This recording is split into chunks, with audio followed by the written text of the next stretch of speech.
All right, we're back with the FeedBak podcast live at the DownMarket house. We got Miko in the house, Byron in the house. What up, what up? And I'm happy to welcome Denise Hernandez to our show today. I want to go through all your titles, but it's a lot. I'd rather you do it. There's a lot of bullet points. You do so much as an activist and as a community leader. Go ahead, just introduce yourself to the world. Okay, like I said, my name is Denise Hernandez. I am a fifth generation San Antonian, so my family has been here for a very long time. My activism began when I was in high school, really, or even in middle school. I didn't really care for George Bush, so that's when I was really kind of influenced by Rage Against the Machine. How old are you, H or W? W. Yeah. You're trying to age her now? Yeah. That was so rude. It was W, yeah. But yeah, so I started there. I went to college, and I became more radicalized after college. It was the first time I experienced racism. I grew up here, of course, so everybody looks like me, talks like me, sounds like me, or there are other people of color, for the most part, where I grew up. I went to college, and it was the first time it really radicalized me. So I came back. And There was racism in college. Was it A&M? No, right close. It was Baylor. Baylor? Shocking no one, yeah. My brother went to Baylor. He told me the same thing. It's pretty. Yeah, it's very conservative. Yes. Yeah. Very, I don't know. I hope you had a good education out of it. Yeah, though. very good education, All right, but bad experience. So yeah. But then I came back to San Antonio, and I found an organization called Maestranza in 2016 that focuses on educating people like me that I grew up with, who just didn't have the education of empowerment of knowing who we are, not knowing our city, and not knowing what we've contributed. Just things like that, what we've gone through and what we still have to offer. And so I started that organization. I did a TEDx talk in 2016 about implicit biases.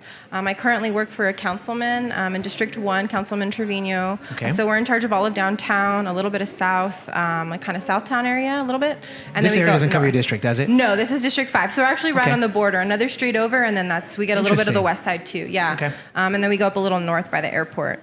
So it's a pretty big district, a very diverse district. And so I'm using all my skills, just knowing my community, working with my community at this level at the city. I've only been there about 7 or 8 months, but I think we've done a lot of good work. This election, we were very clearly voted back in with a wide margin. So we were about 69% of the vote, which is pretty good. That is pretty good. Yeah, so that's where I'm at now. I'm still doing organizing work outside of that. I helped organize the Women's March here in San Antonio in January.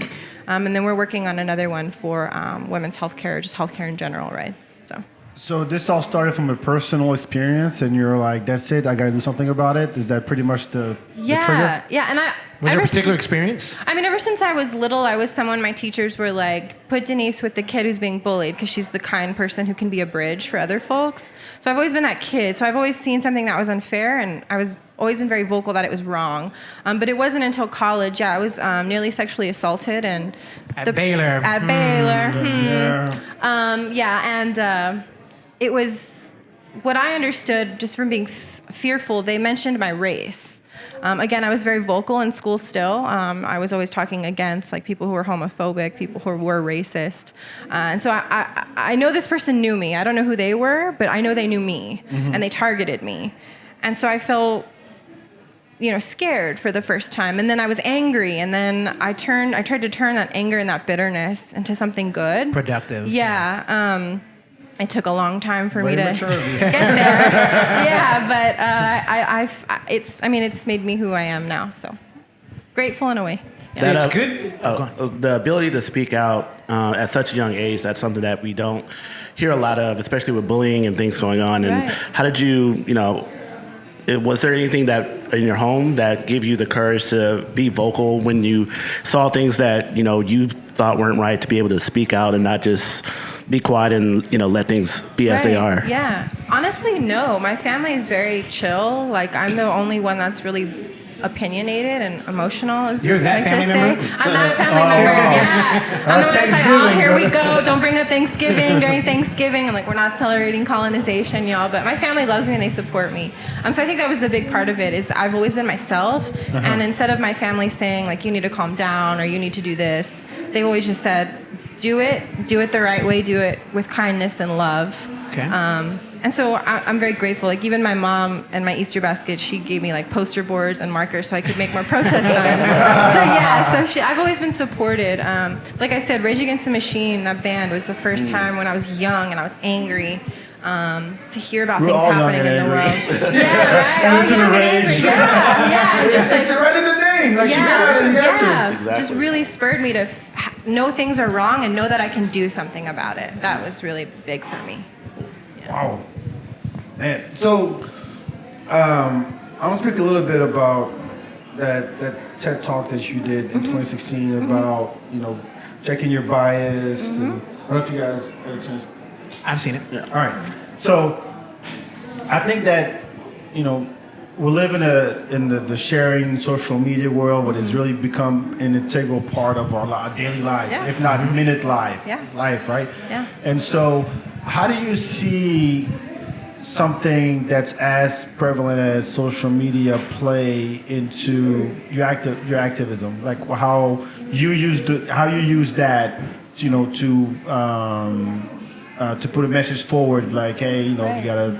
Whether it's about bias, it's about what the wrongs of the society and so on. Yeah. So my real activism really started after Trayvon Martin was killed, and then I was that kind of spurred me in. And then when Mike Brown was killed in Ferguson, I watched that live. Like I watched the protests happen live. I watched the tanks roll in live, and I remember watching it and being like, this is fucking America. Like this is my country. Like what the hell is going on? And I shared it on Facebook, and I was like, y'all, this is happening right now, like in somebody's neighborhood. And nobody was talking about it here. Nobody knew about it. Nobody was talking about it. So the internet was the first place that I felt connected to people. I would follow all the activists on the ground and like interact with them. Like, hey, how can we support you here? What do you need from us here? And they're like, just share it. Just share everything you can. Talk about it.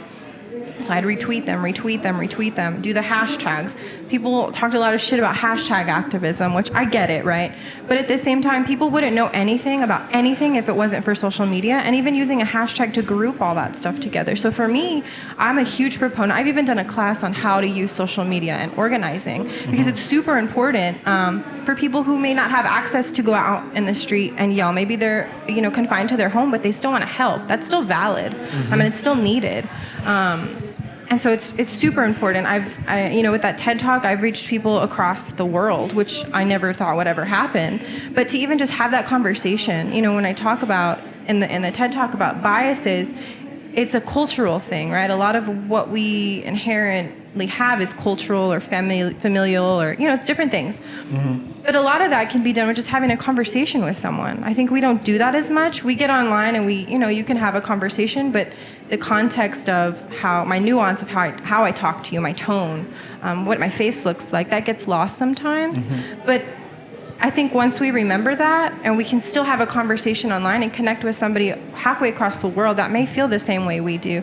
I had this woman the other day in, I think it was Austria, and she was like, she follows my page, and she was like, how is America, like, what is going on over there? Exactly. Yeah. Right, yeah. What's wrong with you people? Like, right. Yeah, and to offer that perspective, even in Austin a few years ago, I had some friends that were assaulted by the police, and it was my friend recorded it, and it was very clear that they had targeted the people of color, because they let the white kids like just stand there while the black and brown kids were getting accosted by the police for jaywalking, even though 6th Street was shut off.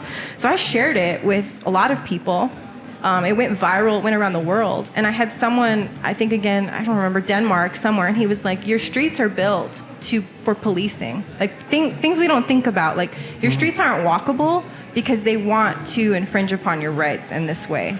And I had never thought of it. It's like a completely different perspective and conversation. And it's taken me out of my Americanness and my identity as an American. And how do other people see me? And that was kind of what happened at Baylor for the first time for me. How are other people seeing me, and how do I see myself? And so it's always that for me. It's interesting. Most people, they need to travel the world. I encourage people within their means to travel around and get a different worldly perspective. Right. But you bring up a great point in that you can get some of that worldly perspective by connecting with other people throughout the world and get that same reflection and get that same experience. Yeah. Social media does a lot of that. So you're an optimist when it comes to social media. Like you look at I'm not. That's why I'm saying that. Yeah, that's cool. You're good. No, that's okay. That's okay. I mean, this is a good conversation. We've had this on the show before. We've talked about this before, but you know, yes, it does allow you to connect with people all across, you know, across the world about serious issues and everything.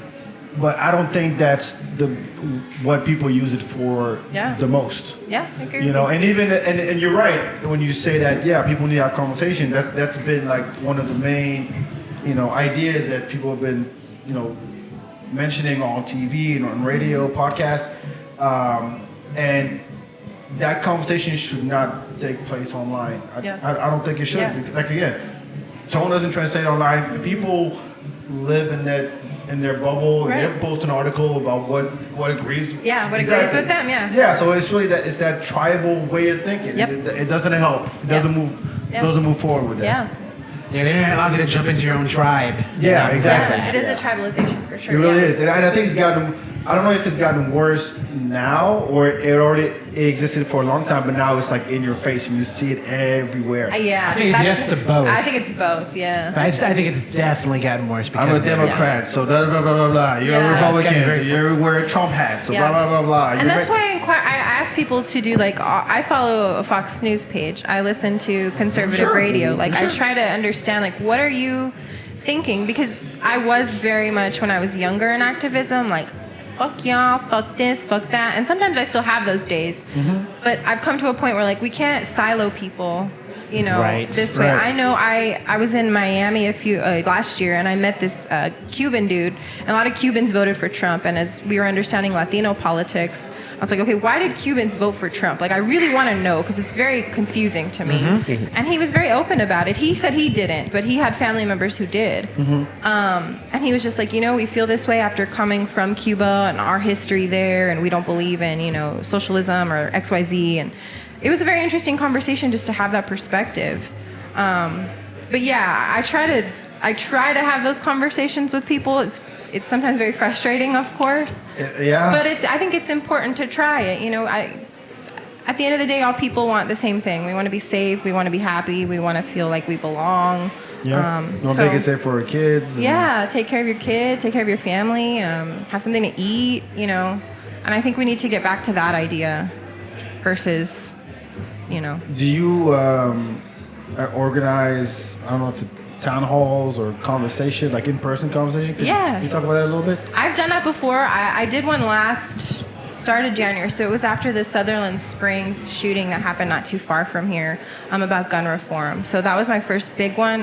The Brick, they gave me their space for free. They were very generous about it. So I had politicians there. I had state senators, a congressman. I had local people running for office, judges.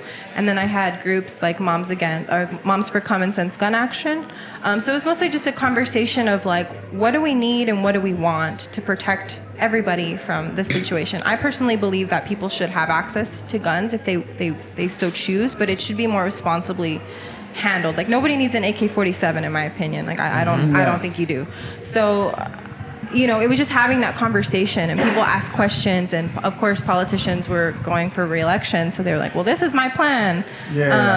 But I wanted to hear more from people. That's always, I want to know what the community thinks. What do y'all need? What do we need to do together to get us where we want to be, the future we want? Do you feel that people walked away from that talk and like, okay, I get it, or was it a shout match, or how did it? Yeah, no, it was really cool. There were a few people there that were kind of not agitated, but they had differing opinions, and then we had, of course, like it was like more, I guess, progressive folks that were, you know, we want common sense gun control. And so there was some back and forth, and one guy got mad because he felt like he couldn't talk freely, and I said, sir, nobody's limiting you here, you know. So it was just kind of that thing. But yeah, it was generally positive. I posted different seminars with biases. I talked to like chambers of commerce. I've talked to kids as young as 6. Wow. Yeah, I've talked to professional people about their biases. So I do different kind of teaching for folks, depending on what they need and what they want. And I think they leave feeling more empowered, which is what I always want to do. Is I want you to be empowered with the knowledge, and then go and self-reflect further and find yourself more. And I think I have a saying, like the first revolution is loving yourself. Very true. Because I really, if we don't know and we don't love ourselves and everything that we are, and we don't deal with shit, how are we supposed to help anybody else? Mm-hmm. So, is that where Maestranza came about? Yeah. Essentially, yeah. Good transition. Yeah. Look at that. I did a Miko. Master host. It usually does that. I was waiting for him to do it. Good job. Maybe he let He me. beat you I don't to know. it. He's like, all right, Beck, you can have this one. I'm gonna have a good conversation. I'm letting it flow. Go for it. Yeah, so it's, okay, if you want me to be completely honest, it was a petty move. This girl from high school tried to fight me about Freddie Gray in Baltimore, saying that these people were thugs. And I was like, this is one of the largest slave ports in the country. So these people have been sitting in this hotbed of oppression and violence. And it finally blew up because they broke this guy's spine in the middle of the street. So you're coming in here and telling me that they're thugs. So this girl from high school that I'd known. And I told her off. And I was like, you know what? Fuck you and fuck everyone who thinks like you. And I created the page because I was like, I had been wanting to, but I needed something. I needed a catalyst. And I know that's kind of, people shouldn't act from a place of pettiness, but I did. What was but your it came intent out with for the good. page at that point? What was your intent with the page? I didn't know. I know I wanted to, because I had been sharing like my ideas and my thoughts, and people were really responding to it and wanting to see what I had to say and share. And there was a great need in San Antonio for people to find where they could go to a protest or what group they could plug in with that aligned with, education reform or criminal justice reform. And I had those resources, but I didn't have a place to share them. So I created the page to do that. So I post a lot of like pictures, stories. I'll try to post as many, events that are happening around organizing. When Trump was elected, I did a resource page.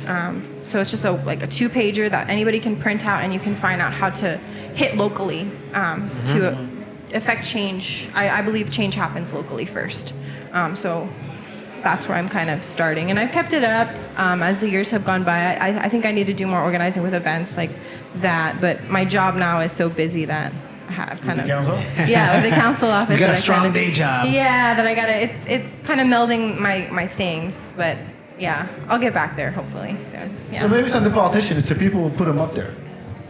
I mean, ultimately, the people are often to blame because they do vote them in. Yeah, But as you so- said earlier, it's also the lesser two evils. You only have certain choices. Yeah, that's true. Sometimes you got to run for yourself. You do. I think a lot of young people, I had this conversation with my friend yesterday, like, we can either support people or we can be those people and just fuck shit up, right? Yeah. I don't know if there's something out there Fuck shit up. that relates a Yeah. little bit to what we talk about here at the FeedBak, and a lot of times that has to do with social life, nightlife, and what people do outside of just a normal work thing. And part of that is being involved and engaged in politics. Yeah. Another is just going out and going things like, we had Coffee Shinato on here earlier talking about coffee and going out. Yeah. We've talked to bars and restaurants with the DownMarket and the FeedBak.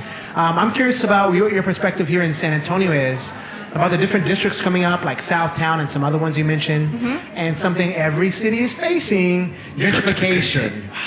And what's your perspective on that? How's that happening in San Antonio? And is the city doing anything about it, particularly with the elections coming up? Is anybody talking about that? Yes, that's a huge issue for us. For me, when we look at racism and classism on a deeper level, it always comes back to basics like housing, right? So I've been following folks, like I have friends in the Bay Area and New York, where I think it really, for me, from my understanding, it started in New York first, this gentrification, this hyper displacement of people, yes, in Brooklyn. And then you see it again in the Bay Area with these tech companies, and now people can't even afford homes they lived in their whole lives. It happened in Austin, where they completely displaced all the black folks from the east side, right? So we're seeing all this. And the last few years, I felt like, if you ever see a movie and like a scientist is like, this shit's coming, and everybody's like, you're crazy, shut up. But he's right. I feel like a lot of people, including myself, have been saying that about gentrification here in San Antonio. And even, scholars way before me who have known about it for a long time. San Antonio is a place that I don't think many people understand that this land is Mexican, it's indigenous land. It was indigenous, and then it was Mexican, and then it was colonized. And it keeps going through these waves of colonization where poor people, black and brown people, have been subjugated. And then our culture is used to make money for these white people. Our whole economy basically is based on tourism. And who gets those low-paying jobs? Like, who funds this tourism industry so that we get all this shit, right? So there's a lot there. 10 years ago, we've been doing like the decade of downtown, where they wanted to revitalize downtown to make it a place for people to live. And the conversation I've had with like urban planning people is, there's a thing called sprawl, where people just keep moving further out, and it's expensive to build new infrastructure, to build new, like to send police out there, firefighters. Like, it's expensive to have sprawl. So their idea was to keep money in the center city where there's already infrastructure, there's already buildings, you just need to rehab it and keep everything center. So that was the thought I've heard. In that process, though, we've lost a lot of housing stock for people who live downtown. There has been displacement, and it worries me. And it depends who you ask and how you have the conversation about it. Some people say it's a good thing that we're doing this, but at whose expense, right? Like, my family, who's been here for generations, like, there's hundreds, thousands of families in San Antonio who have been here. There's a saying, like, the border crossed us, right? So there's a lot of people living here still like that with their family roots here. Is there a way to do it right? I mean, that's one thing I always say about gentrification. I mean, it's almost got. I don't know. Is there a way you can guide the river to do it? Yeah, and my big thing is I understand things need to develop. Like, I understand things need to move forward. But I think there's a difference when people come in and say, we know it's best for you, take it. Or I remember I got told, I wrote something about gentrification with this music festival that was coming, and somebody told me, you should be thankful for what we give you.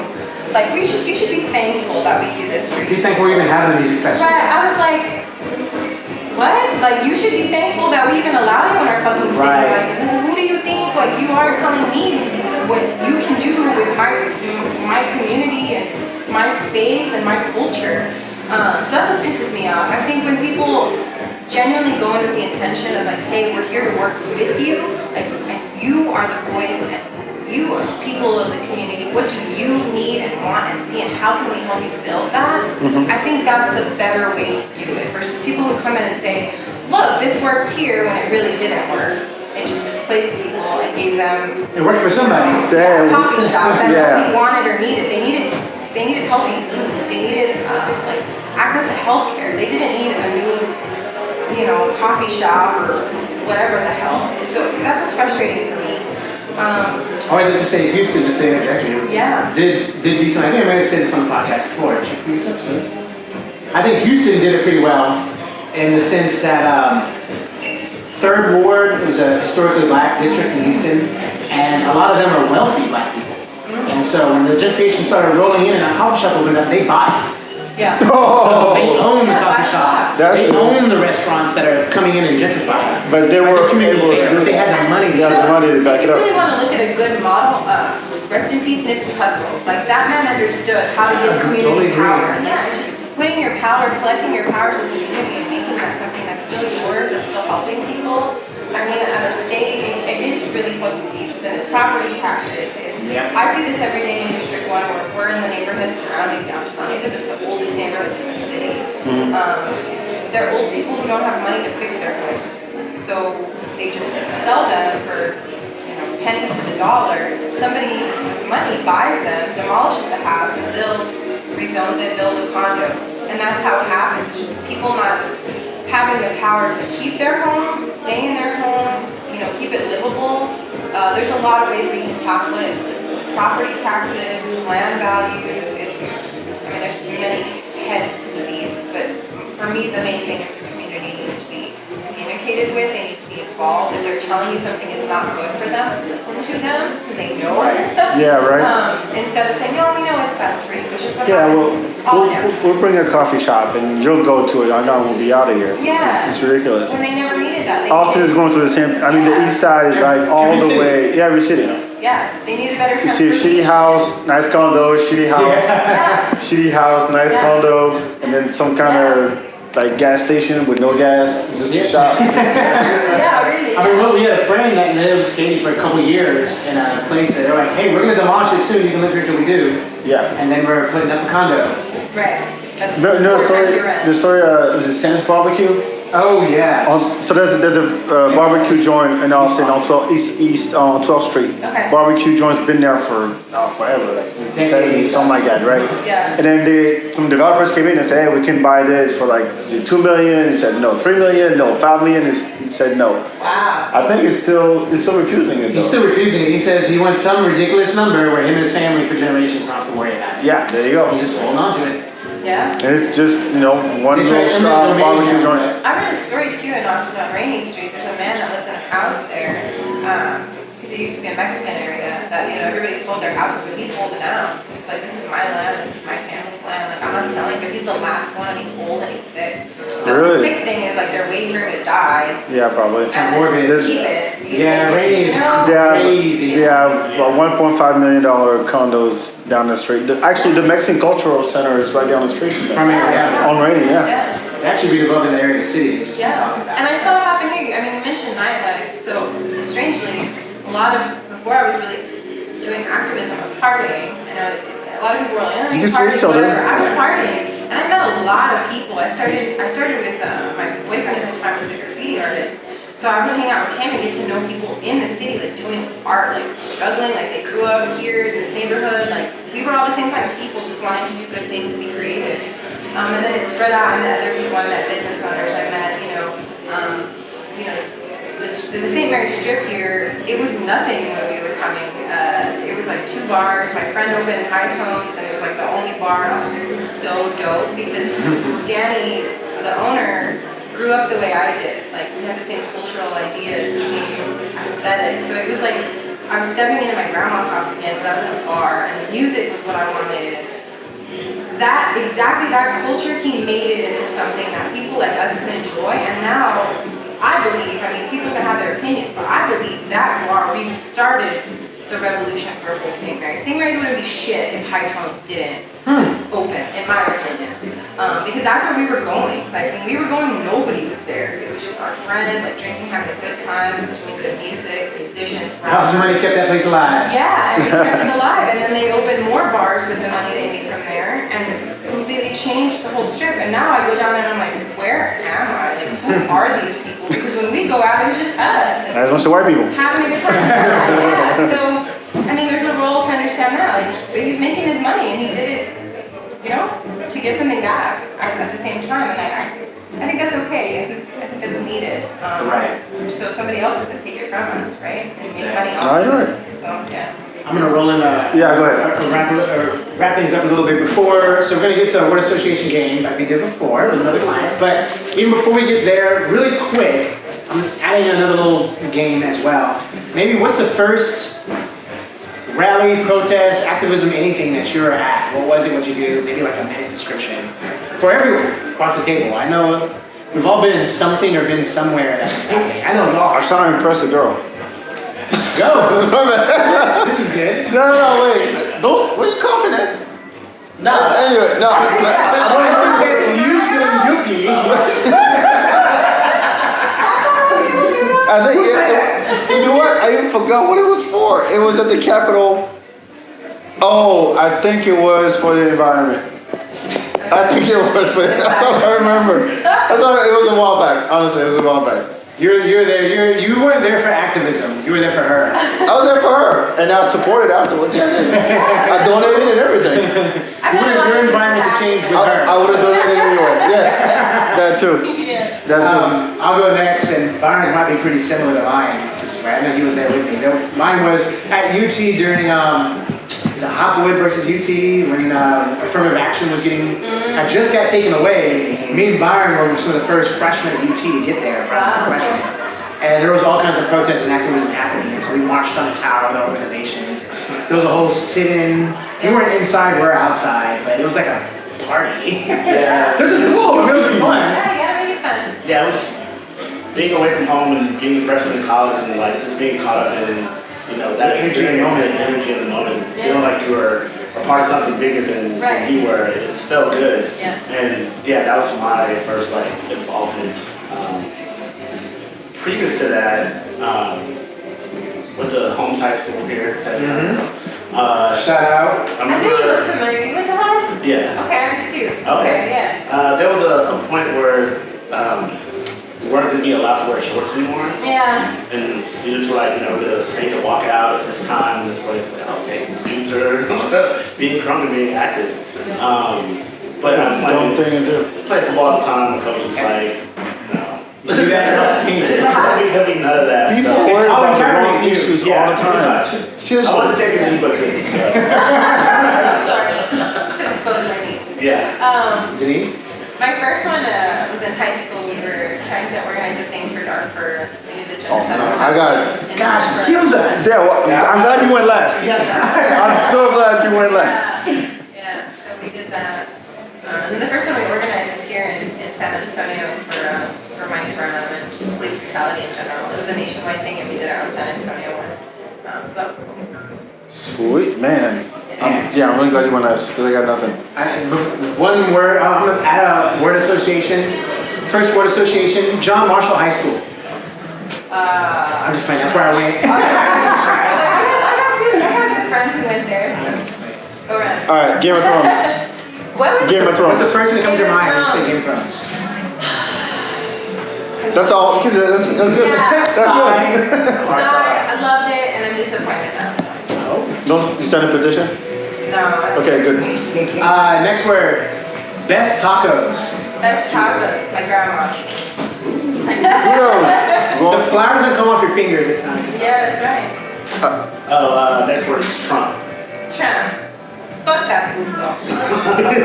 That's the shirt, ladies and gentlemen. And it says Denise Hernandez right underneath. Right. Fuck that. All right, next up, Netflix. Netflix and chill. That's a big. Yeah. I think you just go together. There's nothing else that goes after Netflix. Jelly at this point. All right, go ahead. Final one, Spurs. Go Spurs, go. Boom. Champions, 5-time champs. Can't fuck with us. That's all I gotta say about That's right. All right, Well, well, drop the mic, but please don't actually drop it. no, please. This is expensive. Yeah, please. Please. All right, well, thank you so much for coming. Appreciate Thanks it. for having me. How can people keep up with you on the social medias and the interwebs? Yeah, so I started my website. It's called TejanaThings.com. So I talk about my life. It's like a blog, but I try to stay more political. How people can get involved, how you can find me, the things I talk about. It has everything I've ever written, everything I've ever done, and how I keep writing. So you can contact me there. So if people want to hire me to come teach you some stuff, I'm always down to do it. Sweet. Well, thanks for being here, Denise. Thank you so much. Thank you so much. Thank you for coming. Appreciate it. Thank you. Ciao.